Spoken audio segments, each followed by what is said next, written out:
10년 전 고향으로 돌아온 우도훈, 이명심 씨 부부. 찌든 도시 생활을 벗어나고 싶어 내려온 후 5년 가까이 힘든 귀촌 생활을 해야 했습니다. 그러나 요즘은 사정이 크게 달라졌습니다.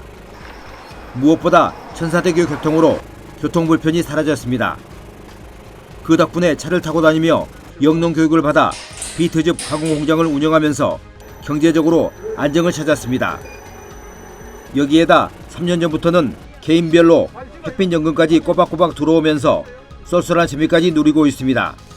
3명인데 1인당 17만 원씩 이렇게 나오니까 저희가 어떻게 보면 그 공과금이나 뭐 이런 부분들을 그걸로 해결이 가능하니까 저희들이 웃자고 하는 얘기인데 그 연금 나오는 날은 또 회식하는 날이 되고 그러니까 섬생활 여건이 개선되면서 2013년 이후 계속 줄어들던 신안군의 인구가 지난해 179명 증가했습니다. 전입 인구가 4,000명에 육박하면서 10년 만에 증가세로 돌아선 것입니다. 태양광 발전을 통해 햇빛연금과 햇빛아동수당 등 경제적 지원이 늘어난 영향으로 보입니다. 여기에다 일섬 1뮤지엄 정책과 이색적인 문화 행사를 통해 살만한 섬으로 정주 환경을 갖춰가는 것도 인구 증가에 한몫을 하고 있습니다. 햇빛연금을 주는 것 때문에도 늘었고 또 신안군이 추진하는 일섬 1뮤지엄 또 일섬 1정원화 또 어선 청년 임대 사업 등 여러 가지 복합적 요인이 있으면서 또한 청년 인구 유입을 위한 만원 임대주택 분양도 인구 증가에 긍정적으로 작용하고 있습니다. 햇빛연금에 이어 머지않아 바람연금 혜택까지 받게 될 천사의 섬 신안. 섬마다 특색 있는 문화예술 콘텐츠까지 갖춰지면서 꾸준한 인구 증가세에 대한 기대감을 키우고 있습니다. KBC 고익수입니다. 이 저출생 여파로 우리나라 인구는 지난 2021년에 처음으로 줄기 시작했습니다. 그리고 지난해까지 이렇게 2년 연속으로 줄어들었는데요. 이 추세라면 50년 뒤쯤엔 3,800만 명까지 쪼그라들 거라는 전망도 나옵니다. 아직 먼 얘기 아니야? 이렇게 생각할 수도 있지만 벌써 상황은 심각합니다. 이미 전국 지자체 중 절반 이상인 118곳이 소멸 위험 지역으로 분류되는데요. 이 말 그대로 사라질 위기에 놓인 지자체들은 안간힘을 쓰면서 파격 대책을 내놓고 있습니다. 전라남도 신안군도 대표적인 소멸 위험 지역입니다. 특히 저출산과 젊은 인구의 유출로 학령 인구가 줄면서 폐교 위기에 처한 섬 지역 학교들도 많아졌습니다. 1949년 개교한 뒤 지금은 6학년 학생 3명만 남은 홍도 분교가 대표적입니다.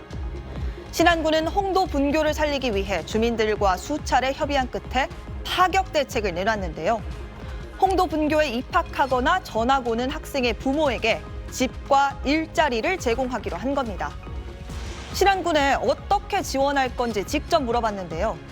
이 신안군은 군에서 모든 비용을 지원해 섬에 있는 빈집을 리모델링해 무상으로 제공할 예정이라고 밝혔습니다.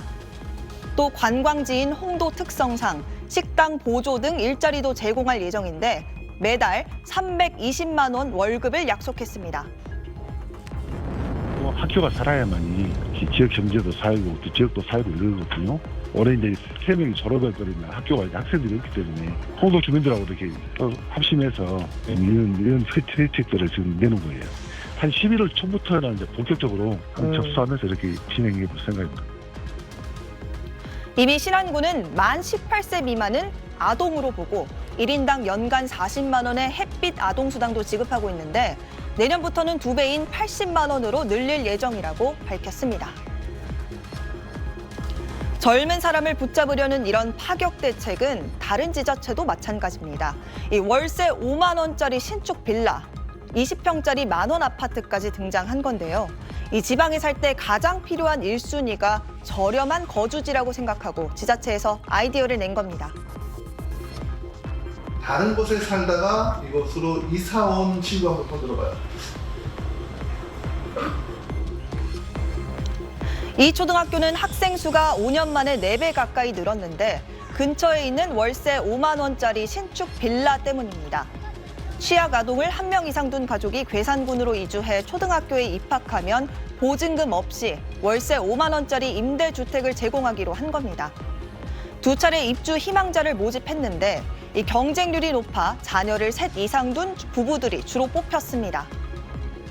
전남 화순엔 방 2칸에 베란다까지 갖춘 월 10,000원짜리 20평형 아파트가 등장했습니다.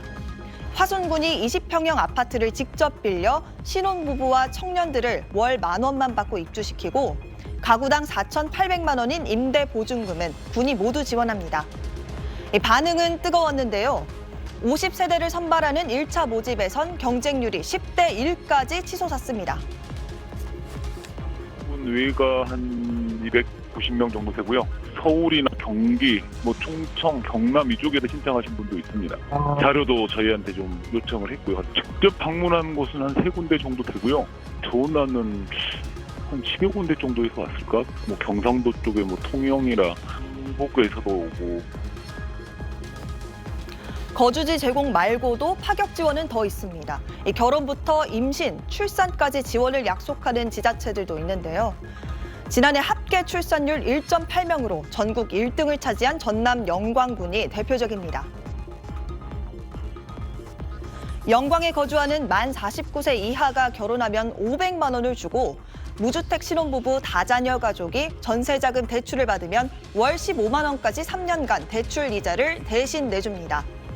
신생아 양육비도 첫째 500만 원, 둘째 1,200만 원, 셋째부터 다섯째까지는 3,000만 원을 지원합니다.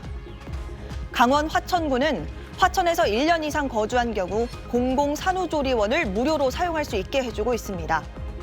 또 일정 기간 거주하면 대학교 등록금과 해외 우수대학 유학비 등을 지원해줍니다. 사라질 위기에 처한 여러 지자체들의 각종 노력이 이어지는 가운데 이 지방을 떠나는 젊은 인구들의 발걸음도 붙잡을 수 있을지 주목됩니다. 지금까지 뉴빌더 전연남이었습니다. 전학 오면 매월 320만 원. 이 같은 소식에 폐교 위기에 놓인 분교에 전화 문의가 빗발치고 있다는 기사입니다. 어떤 내용인지 자세히 살펴보시죠. 1949년 개교해서 74년 동안 섬마을을 지켜온 전남 신안군 홍도 분교가 폐교 위기에 처했습니다. 현재 6학년만 3명 있고요. 내년 신입생도 없기 때문인데요. 이에 신안군이 이 학교 살리기에 나섰습니다. 홍도 분교에 입학하거나 전학 오는 학생의 부모에게 숙소 그리고 월 급여 320만 원 상당의 일자리를 마련해 주기로 한 건데요. 이에 전국에서 80세대, 80세대 이상의 학부모가 전화로 전학 문의를 했습니다. 신안군은 시범적으로 4세대를 모집할 계획입니다. 또 홍도에서 편안하게 살 수 있도록 방이 2개 이상인 주택 4채도 마련할 예정이라고 하네요.